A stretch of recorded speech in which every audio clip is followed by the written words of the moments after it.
Hello everyone, welcome to Jets TV. Please comment, rate, subscribe guys, comment, rate, subscribe, like the videos. Also share the videos as well, man. I want to thank everyone that does watch and share my videos. You guys are the absolute best. So without further ado guys, let's go ahead and get into week 2, man. I'm excited. The NFL is back.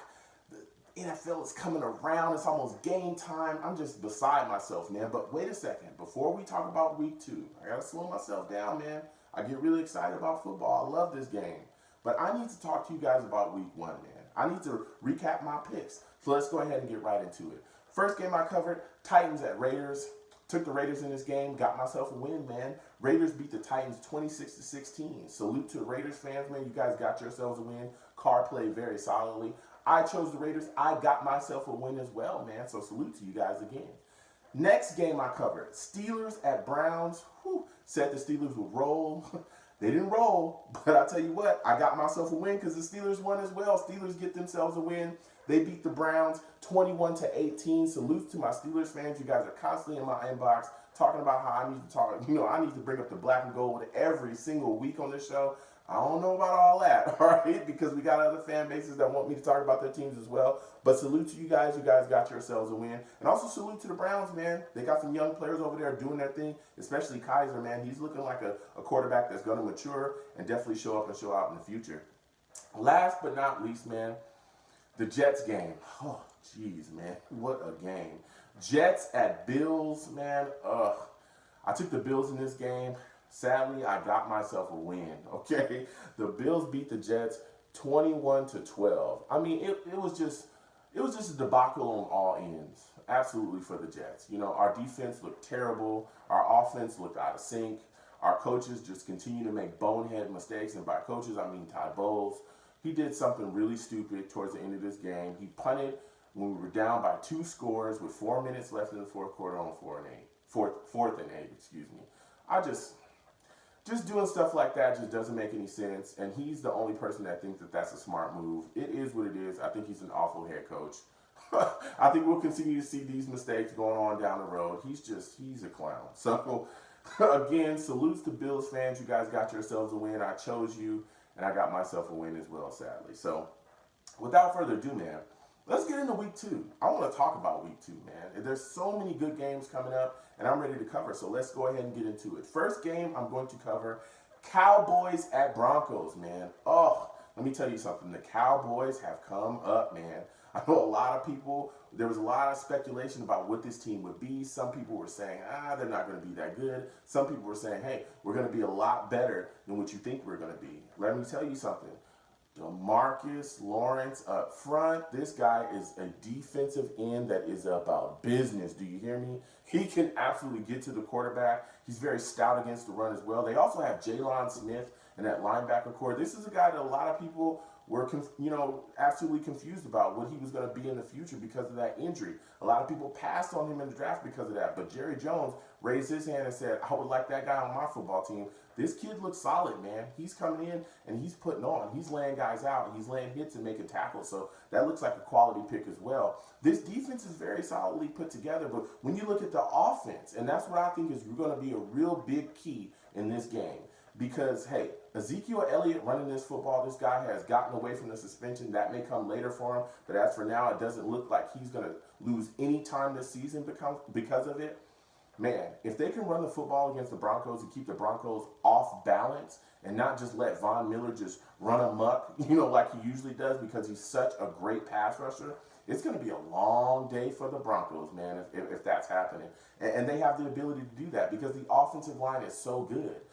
With that as well, you got to keep Dak Prescott clean in this football game. Again, taking Von Miller out the game is a big part of this, whether it be chipping him with Jason Witten and having Jason Witten go out for passes, or even chipping him, with Ezekiel Elliott coming out the backfield, or keeping Elliott in the backfield as well, because he's a solid blocker too, and just making sure that Von Miller really has no say in this football game. Because then guess what? You got targets out there. You got Des Bryant. You got Cole Beasley. Again, you can even have Jason Witten out there, who's still a solid tight end in this league, man. He still can go out there and catch footballs.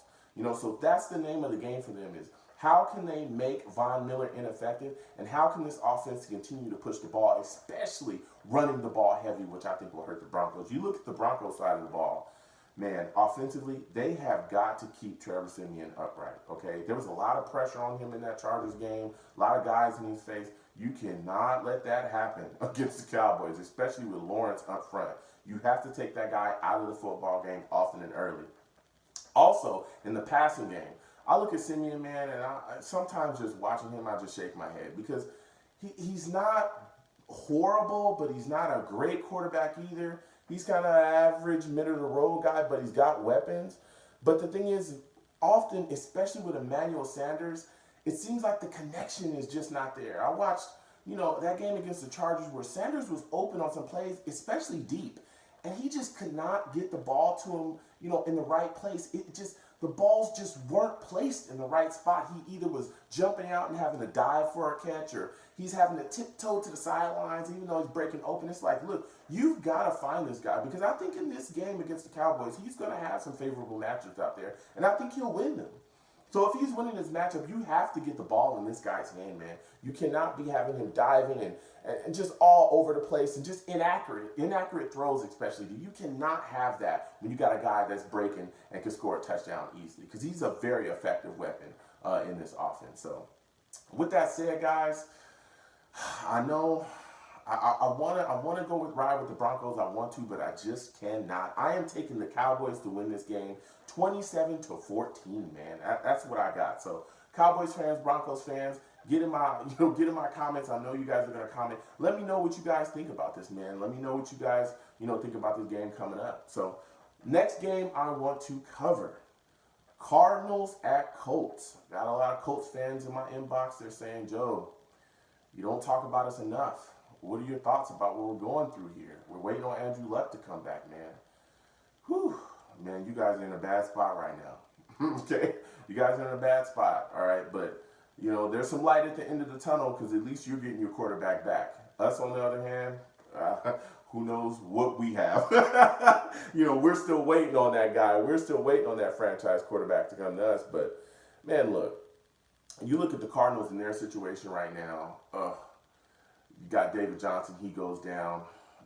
I believe they're gonna do a running back by committee type of thing where you have Chris Johnson and Williams and Ellington back there running the football. That defense is stout though. It's definitely gonna get after the Colts. You look at the Colts, man, Tolzien, I don't believe in that guy at all. You got Jacoby Brissett, who's solid, but where's this offense right now with those two guys behind them? I mean, are they really ready to face this type of defense? Are they really ready to face this type of team? And at this point, it still looks like Tolzien is going to be the starter, even though they're saying a little bit later on in the week they're going to try to figure things out. But to me, it seems to lead that they're going to start Tolzien again, even though they benched him and brought in Brissett late in that game. So with Tolzien being the starter, dude, he is so trash. I cannot choose this guy. I just can't. I cannot roll with this guy. I'm not going to pull any punches. He is awful. He is an absolute awful quarterback. I think the Cardinals are just absolutely going to eat him alive, especially defensively. I'm just kind of worried about how they'll manufacture yards running the football. But I tell you what, Chris Johnson looked pretty solid in his offense in the past, and they have young backs behind him as well, especially Ellington and Williams as well, that are just, I think, going to pick up the slack just in case he doesn't, do enough when he gets there. So with all of that said, man, I am choosing the Cardinals to take this game 28-3. I'm sorry, Colts fans. I love you guys very much. You guys are great. You've always been great to me, but man, you just got to hope and pray that, Andrew Luck, speedy recovery and he gets back soon, because it's just not looking good for you guys. So last but not least, man, my favorite game, your favorite game, our favorite game, the Jets game, baby. Let's go ahead and get into it. Jets at Raiders. Oh, man, listen. This game is just, it's a nightmare. It's an absolute nightmare, especially coming off of what we just saw against the Bills. I'm not going to pull any punches, man. I'm going to be absolutely honest. There's no way in anyone's right mind that anybody thinks that the Jets are going to beat the Raiders. To me, that's just not going to happen. You look at this situation. You got David Carr coming out. This is a young quarterback that is put on. He's got weapons. There's no way I think the Jets are going to be able to handle Amari Cooper and Crabtree on the field at the same time. We'll absolutely struggle getting those guys covered, and if not, then the tight end Wilcox will go off. We absolutely had issues stopping LaShawn McCoy last week. Well, guess what? You got Marshawn Lynch coming, and you also got a very solid running back behind him that a lot of people do not talk about named Washington. This guy is a dual threat. Not only is he a speedy guy that can get out the backfield, make some cuts and get on too, because he's got some athletic ability behind him, but he is a very good pass catcher coming out of the backfield too, and that is going to light us up, especially with Darren Lee looking the way that he's looked in coverage at linebacker. Well, both of them, not even just Darren Lee. Demario Davis has looked awful as well so far. I think they just further get exposed with back coming out the backfield and just doing whatever they want to do there. Defensively, man, let me tell you something. This offensive line, this three-step drop, just get the ball out, it doesn't matter where it goes stuff, there's going to lead to a lot of just 3-and-outs, or you're going to get McCown killed, because this front seven, Mack, all those, they are going to get after him.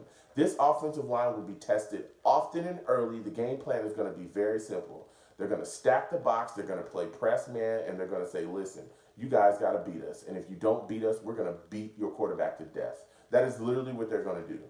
That's literally what they're going to do. That's a very easy game plan against the Jets. Throw the football, or we're going to kill you. Like that's what they're going to do.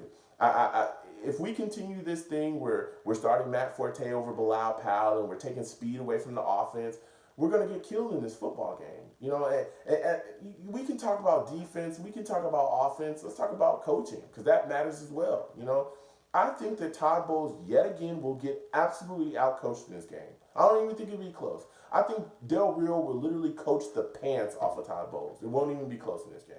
I think Todd Bowles is going to make yet another dumb mistake. He's going to do something stupid, like he always does every season and every game. And we're going to be sitting back after this game going, man, what an awful head coach we have. We should have fired him last season, like Joe said. Whatever. So with that said, man, I'm done talking about this, all right? I'm just absolutely done talking about this. I am choosing the Raiders to win. I have the Raiders beating the Jets 30-3. I'm sorry. It just is what it is. This is a very good team in the AFC. We're not a very good team in the AFC, and they're going to stone us. They're absolutely going to stone us. And, that's just where we're at right now. So with that said, guys, I want to thank you guys for watching again. I want to thank everyone that does watch and share my videos. Man, you guys are the absolute best. Get in that comment section. Let me know what you guys think. What are your picks for the week? You got a team out there that you love. Let me know about your team, man. What do you think? How do you think you guys are going to do? What are your opponents? What are your matchups? What are your strengths? What are your deficiencies? Do you have a head coach? Because I don't. So enjoy yourselves, guys. Have fun with your family, man. Enjoy Sunday. Enjoy football, man, and have a great time. So have a good time, guys. Peace.